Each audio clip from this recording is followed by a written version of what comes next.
یه چی ازت بپرسم عشقم؟ بگو جانم. چی کار کنم عاشقم میدونی؟ هیچ چیز، فقط دوستم داشته باش. دوستت دارم. چی؟ دوستت دارم. متوجه سخنت نشدم. از ته دل دوستت دارم. این رو میخواستم حاضر شد. از ته دل دوست دارم. من هم عزیزم.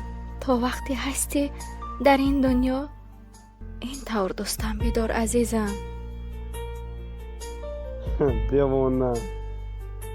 کلمه دوستت دارم رو برای به هدف رسیدن استفاده نبر. وقتی از ته دل دوست داشته باشی برایش بگو، چون که وقتی دروغ گفتی طرف مقابل پیش از تو میفهمد. فقط برای شعور خودش به تو نمیگوید. پس از ته دل دوست داشته باش.